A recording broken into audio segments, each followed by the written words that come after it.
We're recovering from BIATL, and tonight we're here to catch up on the first real competitive tournament of the Secrets of Power set. I'm Jordan from the Colorado Cantina Crew, and I'm joined by two guys that I just spent entirely too much time with over the past weekend, Kyle and Sharkey. Welcome on in. Hey, how's it going? Excited to be home and moving on. Yeah, and away from you guys. My thought exactly there, Sharky. They say absence makes the heart grow fonder. We need a little absence as we get deeper into this set. So a lot coming on here in the past couple of weeks. We've been training, getting ready for Atlanta. Huge week of SWU. We're going to talk about it all tonight. After that, we're going to get into the meta aftermath, breaking down the leader share inside of the top 8 and otherwise.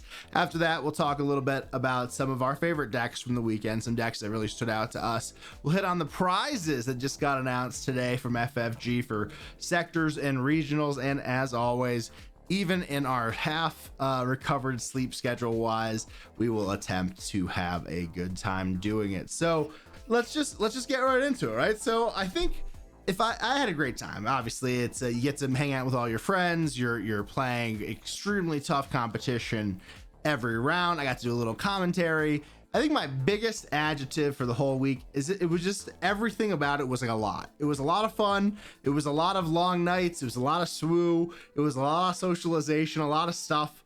But overall, it was just a lot. Yeah, it was a good time. I mean, the star of the show again was the 3v3 tournament. Yeah. To me, that was the most fun. Yeah, I'll say the individual 8K, whatever, it's fine. I wasn't hyped to be doing that. Frankly, if they had sealed stuff going on at the same time, I probably would have done that. But really, it's the team tournament stuff. And it was a really good time, especially this time we had 3 teams, right? So we got the big Airbnb. We had all of our teams staying. It was pretty cool to have it there. But I think some of the most fun I had was like the nights before, just shooting stuff with you guys, preparing, talking about strategy, working on that. We definitely learned a lot, that's for sure. But it was a good time. Yeah, I have to agree. The team tournament is the reason to go to this event. I like the 8Ks, don't get me wrong, they're good, but the team tournament's why you show up for this kind of thing. It's a whole different level of thinking, or a different kind of thinking about the game, and that's super fun to flex those muscles once in a while, just to get something a little different. And I like I said, like you said earlier, the team prep stuff that we were doing before the top 8 cut there was actually probably my favorite thing we did all weekend, just to get everybody together and figure out, okay, how do we help them beat these guys, and how do we define what they should be, what the strategy is going forward. Yeah. So good news, right? The future of this event really is going to be heavier focused on the 3v3. I think one thing about the Bothan guys and Frank and Courtney specifically is like they're one of us, right? Like they're in the community. They have the same feelings and feedback that we have for most things, right? So it's just very receptive to that sort of conversation. I think everyone just like gets so excited for it, but sometimes it feels like, here, at least I'll tell our story, right? So we're in the mountain time zone, which is 2 hours back from east. So we're already kind of at a little deficit going east to west, or west to east, excuse me. So our flight was at like 11:40 our time, right? We land maybe around 7:40, 7:50 Eastern time. By the time we get to the rental car, it's like 8:30. We get to the Airbnb, it's probably like 8:45, 9. Go to like the grocery store, get some stuff. It's a long night. And then for us, it's still 2 hours previous. Then we get up and play a bunch of SWU early in the morning. And when you're doing that, sometimes you're not as sharp and sleep gets a little messed up. It's just such a long weekend that by the end of round, like Swiss Pool 1 on Friday night, I was so exhausted. Like and I'll be honest, I almost didn't want to make the next day, because I was like, I gotta sleep in. I need some rest. Unfortunately I started 2-0 in that versus Kyle. It was Nick in round 1, our teammate from Utah, and then Kyle in round 2, and then I proceeded to go 0-2 after that. So not only did I screw it up for all my teammates, I messed it up for myself as well, which is great. But yeah, I think everybody wants to do the 3v3. That's the true star of the show. So why not focus on it more, right? Agreed. Yeah, I had absolutely. the right strategy for the 8K though, because I went 0-2 to start on that one. Sorry, Kyle, what were you saying? Yeah, I should write that down for next year. Like the last time we did this back in March, I said I'm not going to play in pool 1. So I can go to sleep and I can sleep in. And then we get there, and I played in pool 1, and I was just exhausted. Same thing. It was fine. Got to sleep in, and I did much better in pool 2, right? With sleep, surprise, Yeah. way better in pool 2. But going back to the team event, we had 3 teams out there. The team that I was playing on, we went 4-2, which was pretty good. We finished, I want to say like 13th or 14th, something, not yeah. top 8. Okay. That's all that matters. Not top 8, right? But of course, shout out to, I was joking around with some of our new teammates from Utah, the Wasatch Wookiees, with some CCC members. I was calling them the warm up Wookiees. I guess I have to eat a little crow. They made day 2. Yeah. Not only did they make day 2, they Top won their 8. first round. That's what we were talking about before, right? So when we knew they made day 2, that was the cool part, was spending that night in the hotel. We knew what their matchup was going to be. We knew what their opponent's going to be. We actually built their opponent's decks. We sat there, we played the matchups, we talked it through. We said, you should pair this, you should pair that. So it was really cool to see them. Well, I shouldn't say see, their matchup was at 8. I was asleep, but hear that, it worked out for them, right? And they got that win. Of course, after they won, then we hustled over to cheer them on for the next round against the KTOD boys, who eventually took the whole thing. But, I thought that was really cool. I will say about the 3v3 events, one other thing, I did talk to George the Hulk a little bit about kind of future events. One idea that at least is being thought about would be a team sealed event. Mm-hmm. That got me really excited. Yeah. I can get rid of pool 1 and 2 as far as I'm concerned. If I could play a team constructed event and a team sealed event with like a shared sealed pool, that's got me really excited. Like that's what I want to do. Yeah, that would be very, very fun for sure. And also, when you break it all down, we had 8 players go down from our team, and then obviously we had like 2/3 of a team with our friend Curtis being a lone ranger there. They ended up in the top 8. Kyle, myself, and Makai got 14th. Sharkey, Maya, and Steve were the other team. They didn't do as well. I don't know what place you guys came in, but it was what we did know, even after the Friday night where we're all kind of exhausted, we had some like lessons learned about how we approached it and how we had like different conversation styles going into the pre-match meetings, where on our team we were kind of just sitting me all the time first, give or take. I sat first 4 out of 6 games, and I was kind of just like, yep, I'll take it, and most of the time we went from that perspective. And I think, Sharky, I don't want to speak for you guys, but you felt like it was a little bit harder to figure that sort of thing out within your team comp. Originally, yeah, and we eventually kind of got onto it, but it was a few rounds in when we realized we were doing it probably wrong, and then we figured it out, and we lost, I want to say, 4 of our matches, which would be, actually, I think all the ones we lost were extremely close, like could have gone either direction, and the margins were super thin. So I think if we had been smarter a little bit about how we had sat some of the matchups, then we could have performed a whole heck of a lot better. But some of that just comes from like you were saying, we have some notes on how we are going to prepare for the next one. And I think those would go a long way to, I don't want to say making it better, because you can't always base it on results, but I would feel a lot more confident going into a 3v3 with the notes that we have for the next one. Yeah. Well, I mean, we sat down last year, the 3 of us. It's a lot easier to come to a consensus, especially with that deck. Oh yeah. Without the trilogy deck building restriction, right? This time it's a little harder, learning from those things for sure. If you guys are following along at home and are curious, I played Boba Data Vault.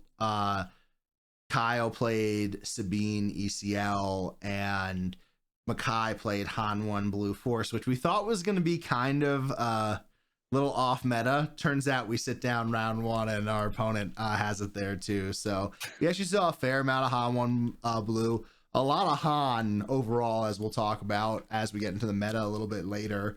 But I was happy with how the team did overall. Obviously, having one team in the top 8 is awesome for us, and I'm really pumped about that. It's the toughest field that you play in all year, right? It's you met all the best players in America coming together in one place and eating at one restaurant basically all weekend, 1.5 restaurants all weekend. So just one of those things where it's a really tough field, and you feel even in the games that you're like favored in, they're challenging. And get the best part, you get to see all your buddies, you get to see your teammates, as well as everybody else at large. So awesome time in Atlanta. Let's dive into the meta overall, because this is kind of the opening event. There was the tournament in Europe that kind of we had like, it was a 16-person invitational. So it's good to see, and it's good to get a good start, and I'm happy that we got to see it.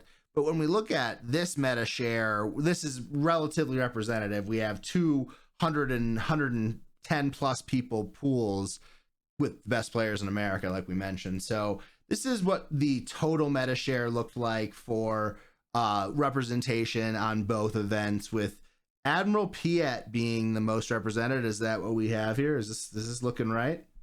For leader base combo, Yeah. yes. However, if you just go to leaders, it's 100% the Han Solo show. So that's I wanted to bury the lead there a little bit, because the amount of Han 1 that there was crazy, from blue to yellow to green, all over the place, right, Kyle?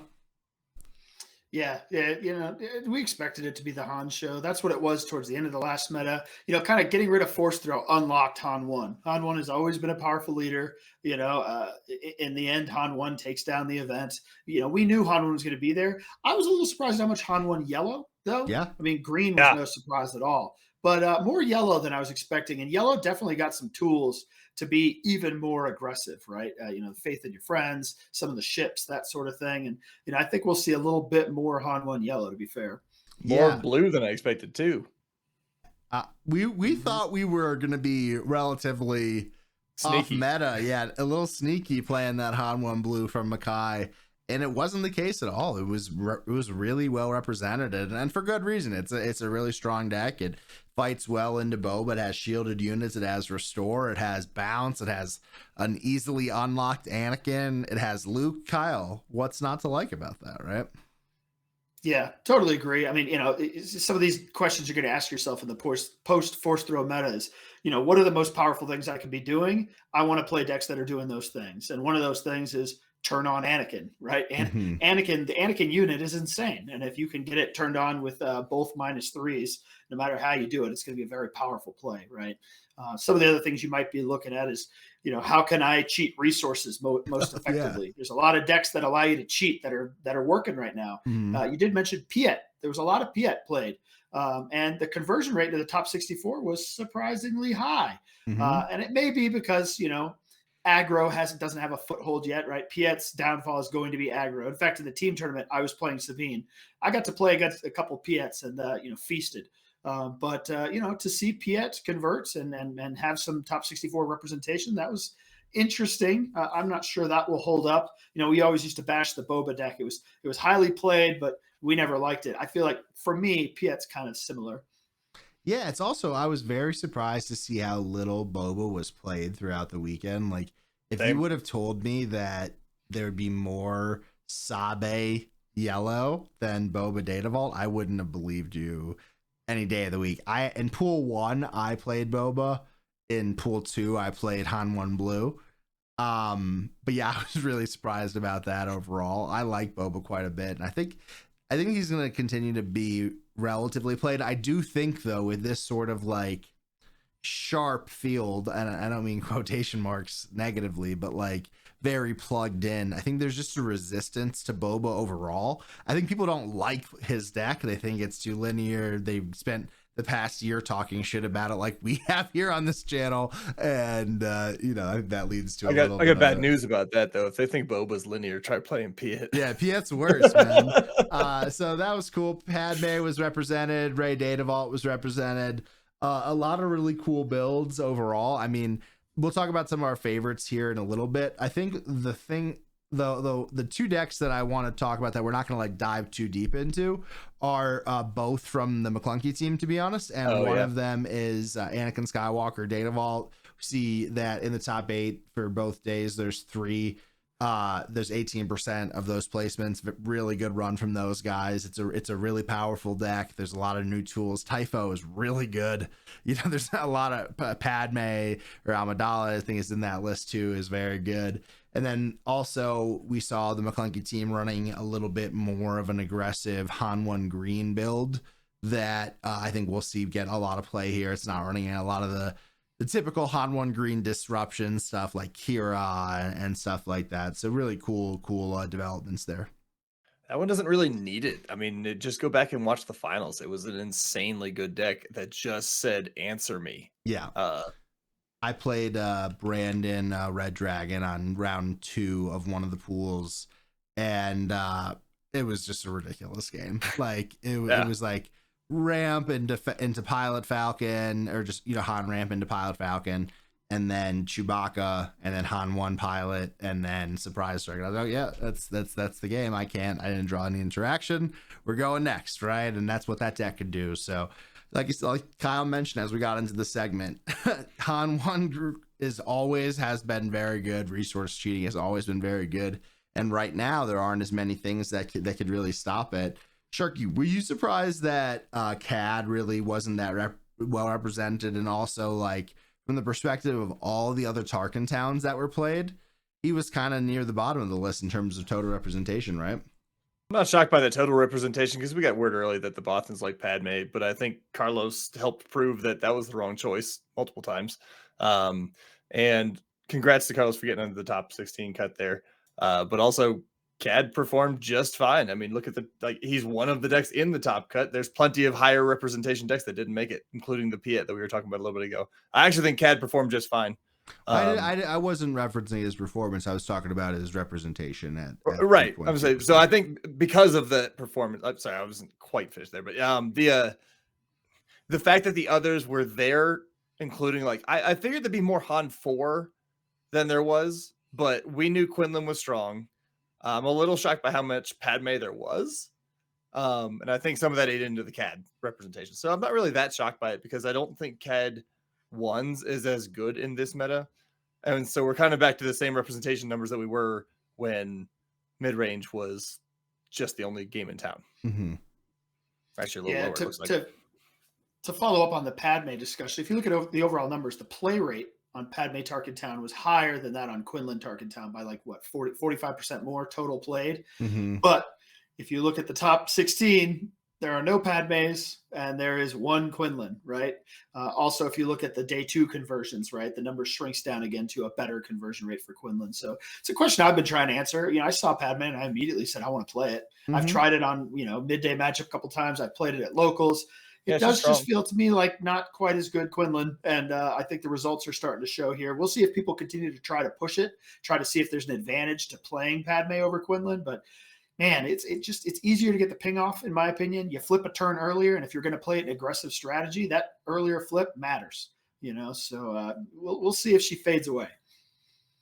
I think one of the things that we can compare these heroic Tarkin Town decks to the CADs, Tarkin Towns of the world, is that they didn't get Karis Nemec on the villainous side this set, right? And the heroic guys did, and that's just such a good unit. Right. It's fantastic. Yeah. And there's also sudden ferocity, and there's a lot of other things that, you could play new in CAD and stuff like that. And not as much as obviously this archetype, but really interesting. We'll see how that develops. Two, also just really like Quinlan, right? Like Quinlan's just one of those leaders that people enjoy playing. We'll see if that holds up.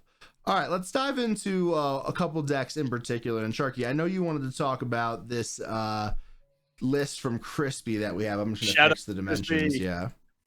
I was messing around with a Watt deck pretty early on when the set released. I wasn't running blue, but I do really like the blue deck that he ran, and he did 5-2 with it, which is pretty close to making the cut. It was a little short, but this was pretty cool to see a Watt Tambor deck even compete at all.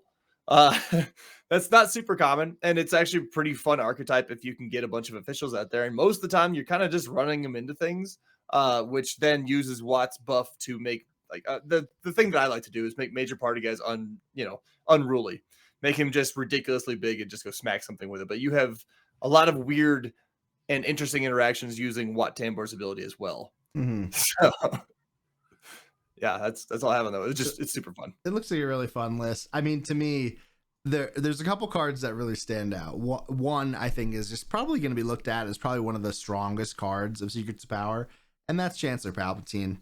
Yes. That plot ability on flip to protect a leader like Watt is just so strong. And then obviously you have the Cobb Vanth stuff going on, and the a kind of standard blue-green villain package minus a couple things here and there. But Kyle, anything stand out to you from this list?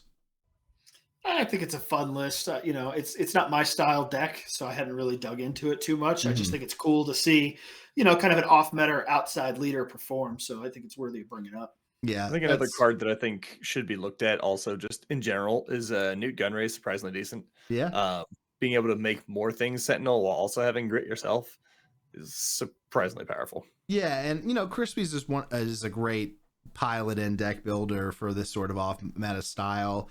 And when you talk about what Newt can do, it provides some tempo for racing. Same thing with Sly Moore, right? Like if you're trying to go wide and Yep. they're racing you with like a swarm style deck, Sly really neutralizes that a little bit. For me, it's the Yoda Tarkentown deck. This was from Lego Pizza and Reflex. I've been playing it quite a bit since I've gone back from Atlanta. Really fun list. A lot of really cool interactions that you could have. A lot of restore. You play a lot of really fun and cool interactive units, whether it's C3PO comboing with Ray or drawing a lot of cards into Rebellious Hammerhead. It's a really, really interesting list, and kudos to those dudes for putting it together. Yeah, that one's really cool. This is one of those where once March hits, I really want to find a deck to play with Galen Urso in it because it's one of my favorite cards, and he was great in this one when we got to watch. Mm-hmm. Yeah, this is a list. This was the one I was the most interested in. I kind of saw him getting played. I tried to watch over a few shoulders as games were going on. Mm-hmm. Like these guys. I don't know if Lego Pizza was the deck originator, but he's starting to become my favorite for showing up with something weird that's effective. I did enjoy the gameplay on this deck. I thought it was a lot of fun. Yeah, I mean, this is just another deck that goes. Karis Nemec is awesome.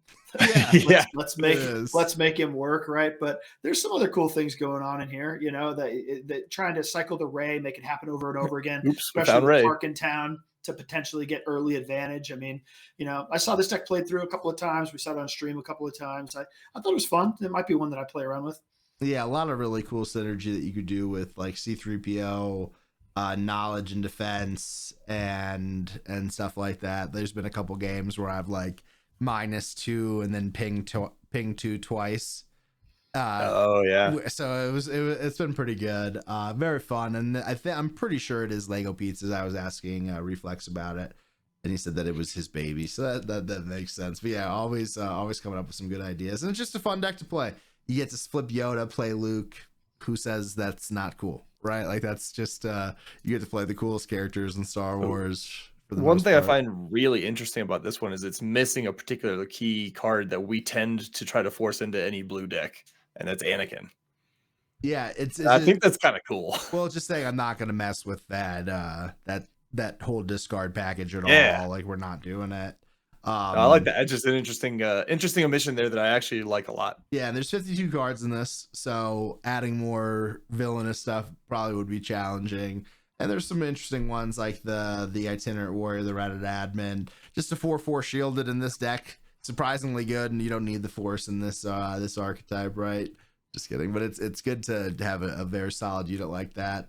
Then in the sideboard, it's really geared towards space interaction, obviously, with the Conquered Dawn and the Ether Sprite. But very, very cool deck, and excited to play it some more throughout the set overall. Yeah, to your point about the sideboard being geared for space, I think I saw a lot of sideboards and a lot of decks prepared for space attacks, thinking, to your point earlier, we're going to see a lot of space attacks, but then Boba, underrepresented. Han 4, I know I played a couple, and they were pretty easy to beat down because I was ready for the space attacks between main board and sideboard. Seems like people were really ready for kind of those space type attacks. Maybe not the Han deck. That one was a little too fast in the end. But just kind of in general, these space attack type strategies, people were thinking pilots got juiced up. We're going to see a lot of pilot decks. But in the end, it's kind of the same old cast of characters that kind of took things home, right? Between Han 2, a lot of the leaders that we've seen in the past. Not any of these. Let's see, top 16. Are there any pilot leaders that broke through?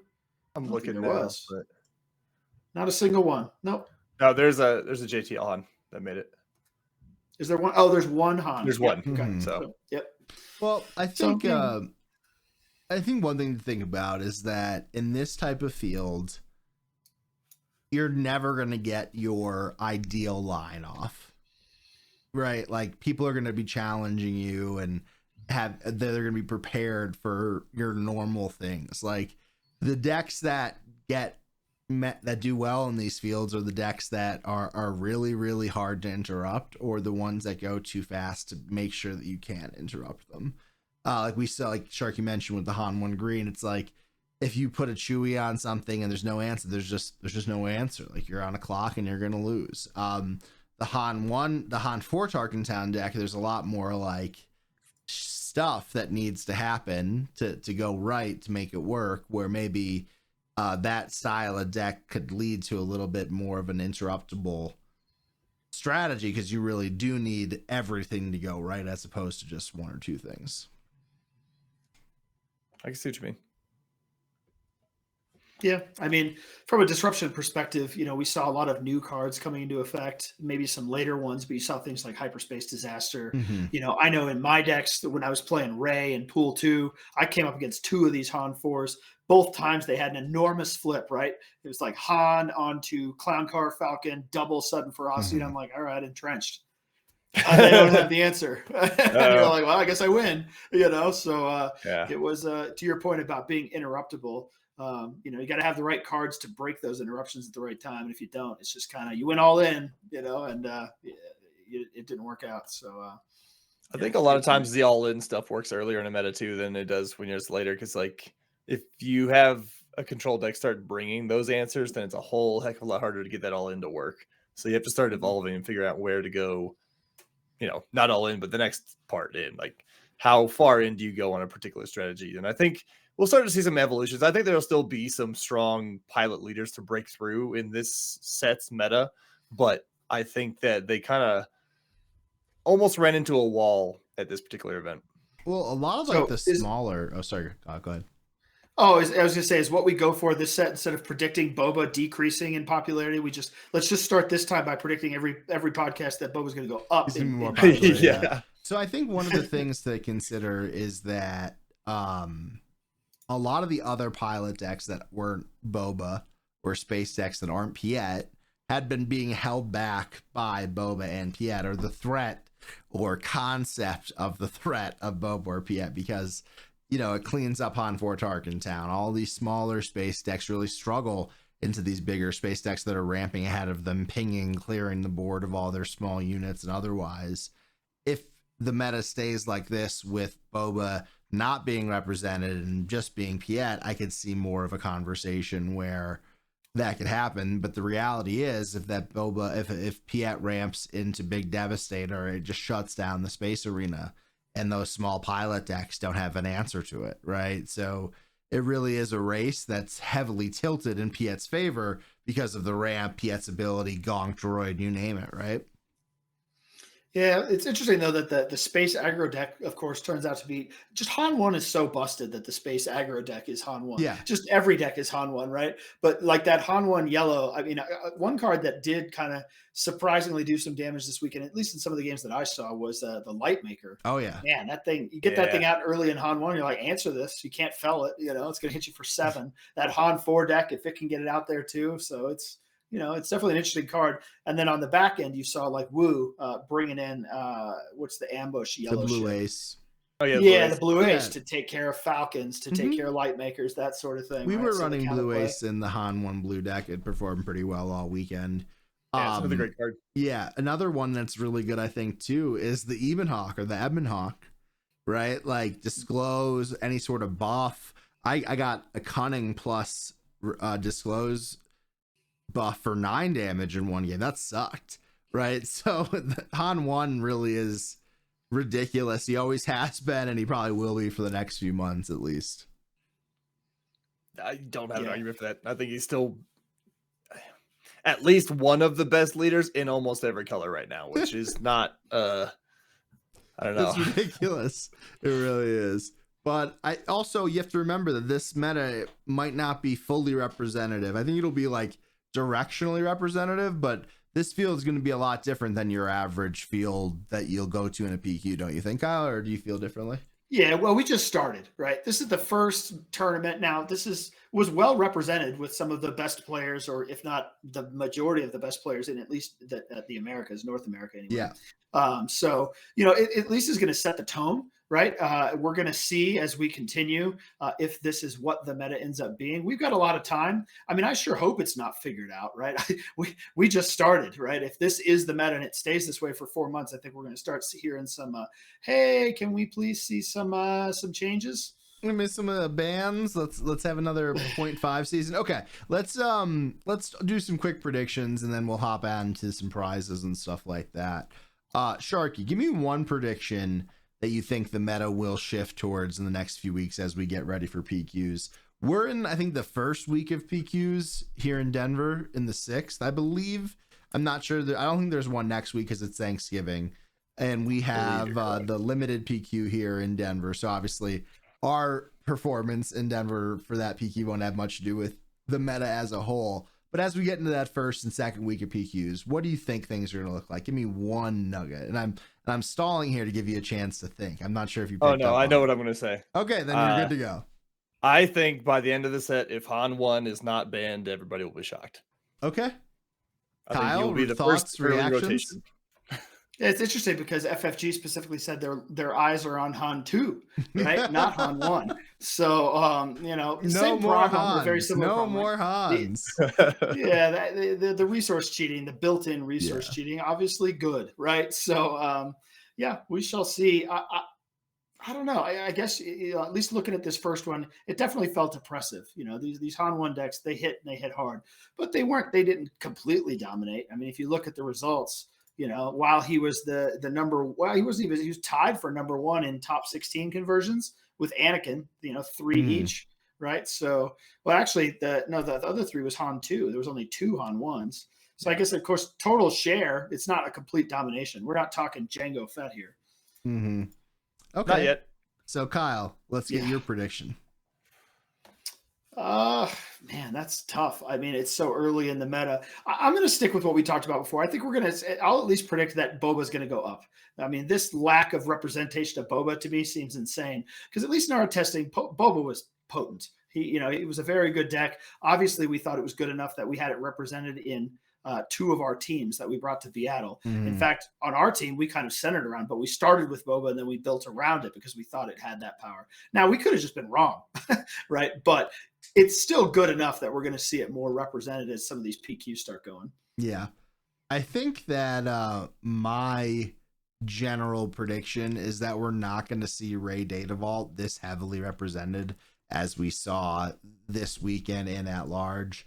This weekend, it was the 3rd most popular leader. It performed relatively well. I think a lot of people were playing Rey because they think it has game into the Boba type archetype. But I think that as we get deeper into the set, I wouldn't be surprised if we see it become less and less popular. Not saying it won't be successful and that it won't have its spikes and its wins. But overall, I think it's such a grindy deck that as we get into the meta, people are going to be kind of veering off it a little bit. Yeah, well, as you know, I played Rey Data Vault into Pool 2, and I had never played Rey in a tournament before. In fact, I only brought it with me to test with you guys. Yeah. And then I got disillusioned with Han 1 Blue and Pool 1. I probably shouldn't have given up on Han 2 Blue so quickly, but I think I was tired and mad at the deck anyway. Yeah. I was like, you know what? I'm just going to play Rey. It's fine. And the Rey build that I have probably wasn't even a good build. I had never played it before, but I went 6-2, so it was pretty good. So I think I learned a lot with Rey. I'm certainly going to play it at least a little bit more, but one deck that it has problems with is Piet. And if this Piet nonsense continues, maybe Rey needs to go hide because that's a challenging matchup. Sharky. I don't have a whole hell of a lot else to add there. I mean, I think Rey is an interesting one to look at on the whole, because I do think that while there's power there, that deck requires a bit of stamina to build up. Patience. And it's not as easy as Kyle made it sound by just picking it up and doing well. Now, he did that, but I don't know that you can do that week in and week out without at least a bit of building up to it or being already good at card games. Not that anybody is, but that one requires a different kind of mindset, I think, than a lot of people are ready for. So I don't think you'll see a spike in Rey usage. Yeah. I think, but it fit into my play style, right? I'm not trying to say it was that easy. It is a deck that fits right into my play style the way I like to play anyway. So, it was comfortable. I think you have to be comfortable, speaking of that, with going to time a few times during the event as you're playing Radiator Vault. And just a lot of people, the masses generally don't like that. You know what I mean? Like if you like chart out the most popular decks represented in the format overall the past sets, the decks that take a really long time for average gameplay are never in the really, really heavily popular area. Even when Kira is really dominant, she doesn't reach that super represented range that some other builds do. I agree. Yeah. Speaking of which. Yep. Yay, Kira. So today we saw the prize cards come out for sectors and regionals. I do want to start off by just giving like a shout out to FFG for kind of getting ahead of the game a little bit better this set in terms of both the prizes and also like the date assignments. You know, it could always there's always room for improvement every time we go out and stuff, but I appreciate us getting it early. And what we do see from the sector qualifiers that are in Arizona are these great Chancellor Palpatine and Qui-Gon Jinn promos. Like I mentioned, I love this Palpatine card. I think this card is going to be one of the heaviest played cards of like the next rotation group that we talk about. And I love this raised texture style that they've been going with. And I'm really excited to get these two, especially Palpatine. I like the art on both of them. I like the cards too, but I like the art that they chose and, acquired for this one is also really, really good. These cards are going to look awesome in person. Yeah. Yeah, I'm going to echo that. I'm going to give the clap for the art. I don't care about either one of these cards. So I think the Qui-Gon's crap. I'm not that excited. No, I don't. There's no deck I'm going to play it in. I can't think of any deck it goes in that I play. Fair. We do get some cool playmats as well here. It does seem like they're going for a little bit more realistic art style on some of these playmats until we see the Ewoks later. But for this slide, some realistic artwork here. And I really, really do love this Palp one with the city background. Some pretty iconic imagery here. Yeah, the Qui-Gon mat is something I imagine Steve's drooling over. I know he's a big Qui-Gon fan. It is cool. I'm not a huge fan of the giant logo. I wish the logo was smaller and kind of out of the way. The upper left logo, you mean? Yeah, I've never been a fan of that. Yeah. But, I love the art on all three of these. I'd be down for like a 50% shrunken down. Like, I like that the logo's there. I want it to be like commemorated. But I do think that less is more in a lot of these ways, whether it's participant like we have. You want the participant it's a big improvement for participant. So just to let you guys know, day one, if you sign up, you get the diplomatic immunity mat. Day two, if you make it, is the Palp, and then I think it's top 16 is Qui-Gon. It might be top 8, but I think it's top 16. Is that right, Kyle? Yeah, don't suck. You get a Qui-Gon, right? Yeah. Moving on to the prize wall, we see some repeats from last set, which I think is cool in some ways. I'm open to other viewpoints on it though as well. We do see Cyril coming in and Galen Urso for this first group. I mean, I'm really pumped that there's a cool version of Galen, and we'll see that throughout the rest of these slides as we come up. But I wish it wasn't Cyril. Like, we have a great, like, the Cyril Prestige is unbelievable. You know what I mean? It's one of the coolest of the set, in my opinion. And I would really love to not have repeats like this. And they did a great job with that with some other ranges, but that's just my take there. So haven't they done that a lot? Like, where they have a lot of cool variants on, like, the Grand Inquisitor or the Darth Tyrannus. Both of them have really cool alternate arts, and like a lot of them. I'm okay with Cyril because I do think Cyril's an awesome card. So having more of them, it's fine. Yeah. I've had enough Gunji.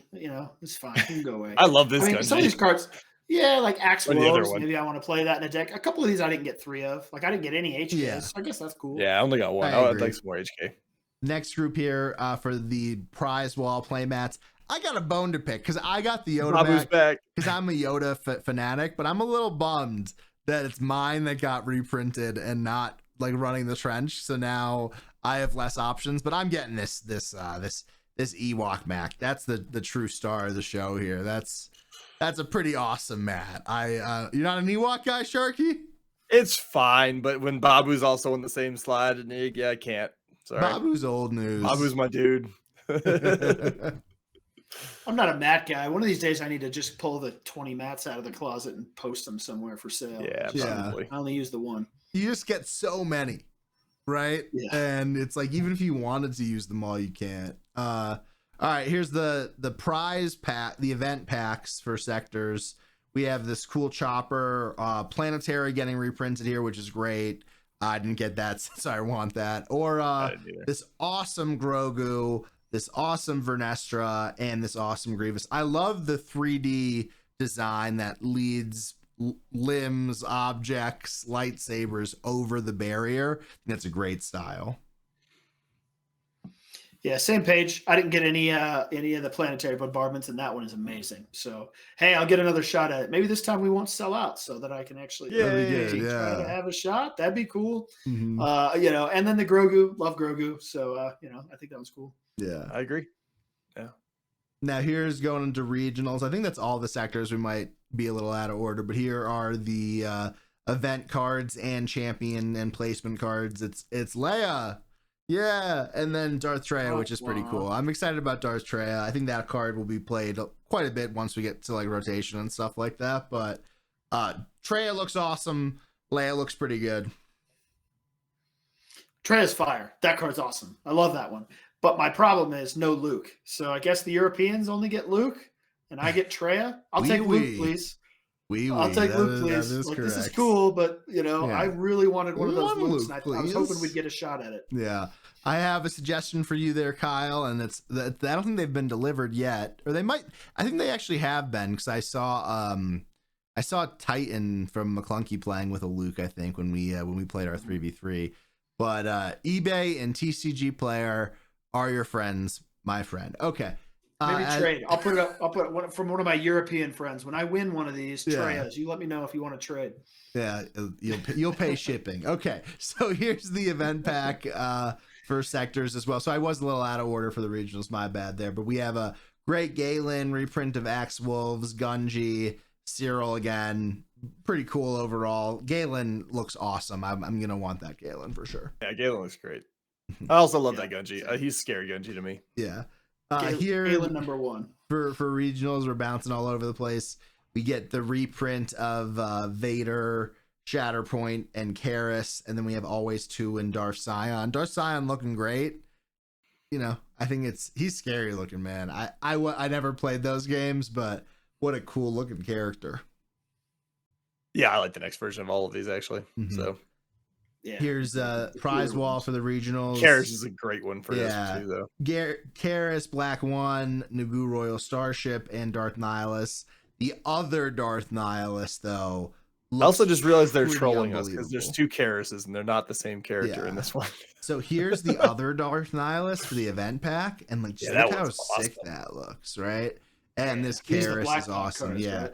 This makes you wanna go to Milwaukee, Wisconsin in February. You know, this I kind of wish I could. Yeah, this makes you want to brave the cold. But another great Darth Sion, Shatterpoint being really cool again. Always, these are great looking cards. They killed the regional design for all these. And then this Talzin mat looks awesome as well. So some really, really, really cool stuff here. I think the one note we could really say that's almost unequivocal is that since the Denver sector that we were at, they got the message and they really did get a lot better at making sure the promo experience design wise was better. Now that's 50% of it. Now we got to hit it out of the park with the logistics side, making sure you get it and you get it on time. But that's this year that'll be good. Right? Someday. Yeah. So really, really cool stuff. I'm not sure what we're doing yet. I would imagine that you'll see Cantina Crew members at least, I would say a few of us at both the events. You know, I'm probably more likely to go to Arizona just because Arizona is so close to Denver. It's such an easy flight. It's such an easy trip. Wisconsin is not a bad trip, but it's also Wisconsin in the middle of winter, which sounds not amazing. Sharkey say, I don't mind the cold, man, but it's Wisconsin in winter though. I mean, it's, you know, the reason I'm not going to be able to go to Milwaukee is I'm literally up in the mountains playing pond hockey the weekend before, and I just can't justify 2 weekends in a row. So the cold doesn't bother me. It's just the timing. Yeah, I hear you. Kyle, what about you?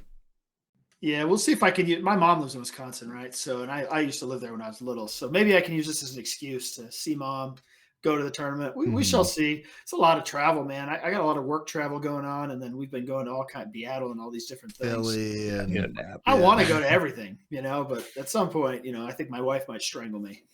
We know what we should do. We should have Jillian come with us. You stay home. You watch the kids. That's And, what the next that'll be midday good. matchup prizing is who gets to go to regional. Oh, that's too much. That's unfair. They gotta discuss Yeah, that. I build the decks. I guess she'll be playing Pout Blue, and I'll be playing. Yeah, that's a good idea. But yeah, we'll let you guys know as we get our schedule going for this stuff. I'm hoping to hit as many PQs as I can this set as I travel back to the East Coast for the holidays. So maybe I'll make a little vlog, Jordan's East Coast tour, hitting up all these different PQs. That'll be fun for probably no one. It'd be fun for me. It'd be fun for you to make, right? Yeah, it'd be fun for me. So that'll be good. All right. So great time in Atlanta. Can't wait to go back. They're expanding to West Coast and East Coast events with multiple times a year. So that's more travel. We got to go back to Vegas. Woe is us, right? We have it so bad. We have to travel to play cards with our friends and win shiny things and stuff. Oh, what a tough life. I don't know how we do it. Yeah, we didn't say the dates, right? So the next BIATL is in March 20th, the weekend of March 20th in New Jersey, and hints that there might be another one on the West Coast, unconfirmed, and that the next BIATL after that will be in Atlanta again in November. So, a year from the same time. We should keep the BIATLs in Atlanta outside the spring, right? It should be in the fall or winter. No, Agreed. I don't want the pollen. I can't handle it. I don't want to die. I'm good. And we got our Airbnb on lock too. We picked a great place that got the whole team together, and it was a great time. I think one of the big takeaways. This is the first time that we had like that many people from one team in one place with literally 8 of us going down, and now we have our teammates from Utah, which we don't like see on the regular basis because they're in Utah and we're here. So that was a great experience as well. We'll be catching up on all of our neglected tasks over the past couple of weeks as we're grinding, getting ready, and then this past weekend, and then we'll be back coming up. Next week, obviously, is Thanksgiving, so we've decided to take a little holiday break. We won't be recording the podcast next week, and then the week after we have our limited PQ, so we'll be tilting our content a little bit towards that for the following week. We do, however, have midday matchup coming up on Friday, but it's undecided. Well, I've got one deck decided. I've already got it built, and we're going to be playing set 1 GI yellow. And Jillian doesn't know about the OTK, so we're going to try to. I'll give her a chance. She doesn't usually watch the show, so if you're watching this, don't. No, well, I was just going to say, she doesn't watch this shit. I'm going to do everything I can to OTK her and have her go, "What? That doesn't work like that." Right? Yeah. So everybody, be quiet. Don't let her know, right? We want to get this is one of the joys of life, right? Making your wife embarrassed on a live stream that you're supposed to be partnering together and playing good games. That's what you want, right? It probably won't work. Yeah. She'll just get me, but we'll try. So do us a favor and comment below what deck you think Jillian should play to be the most likely to get comboed by Kyle with absolutely no interaction, right? Let us know, and we'll have Kyle build that, right? Or you give her a good one. Who cares, right? I was thinking I could handle like Ray Data Vault, a deck that takes a long time to develop, and then I get her. Could be good. So you have to stay tuned for that here on Friday, and then we'll be back the following week past Thanksgiving. So if we don't talk to you, have a great Thanksgiving. Enjoy with your friends and family. We'll be doing the same on our end. And that's all we got. So for Kyle and Sharkey, I'm Jordan. Shout out to Bothans once again for being great hosts and making everybody feel so welcome. Same with Cards HQ. You can't do it without a store like that, really helping everybody out, whether it's from like the tech stuff or the streams, some great streams on For the Network, or is it across the network? I forget which one. Either way, it's good. There's 2 channels. Enjoy the commentary. I'm Jordan. Stay tuned. Stay tuned until next time. We'll catch you then. Talk to you later. Bye.